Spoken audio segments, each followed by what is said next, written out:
Баш инвест компаниясе төркемендә булган Илеш элеваторы һәм Илеш икмәк продуктлары комбинаты җәмгыятьләре районда тотрыклы эшләүче предприятиеләр булып тора.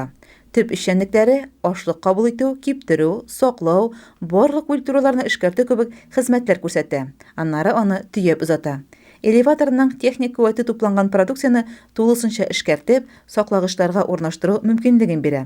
Соңгы елларда предприятиедә яңа җиһазлар сатып алынып, күләмле ремонт эшләре башкарылды. Моннан тыш элеватордагы уңышны су юлы белән илебезнең генә түгел, чит илләрнең теләсе кайсы портына озату мөмкинлеге тудырылды.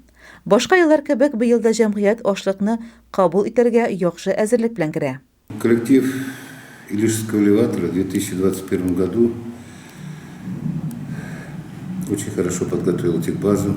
Мы в прошлом году неплохо подготовили, но в этом году еще улучшили, учли все наши просчеты прошлых годов, какие у нас были слабые места, много отремонтировали оборудование, привели в порядок многие наши механизмы, участки наши, и мы были готовы принять урожай 80-100 тысяч тонн.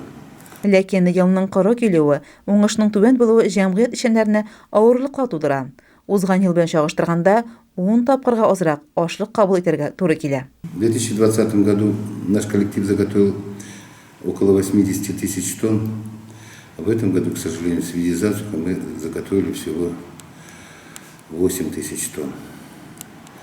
И прошлогодний переходной фонд у нас составил 2000 тонн. Это классного зерна, из которого можно изготовить муку. Поэтому на сегодняшний день стоит задача сохранения коллектива. Ашлык аз булса да сыйфат ягыннан яхшы булуын билгели лаборатория кызлары. Лабораториядә 8 хезмәткәр эшли. Алар килгән ашлыкның чүплелеген, дымлыгын, классын тикшерә. Гомумән продукциягә тулы анализ ясый. Быелгы урожай 2001 елны кабул иттек.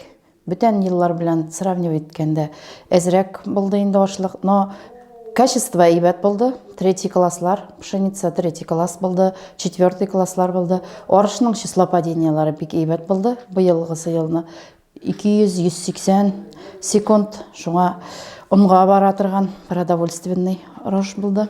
Коллективны саклап калу өчен җәмгыять бүген бар көчен җитештерү эшенә юнәлткән. Цехларда көнбагыш мае, жмых, ярмалар, көрпәләр җитештерелә. Бор продукцияләрдә халык арасында зур сорау белән кулланыла. Җәмгыятьнең үзенең бай ассортиментлы магазины бар.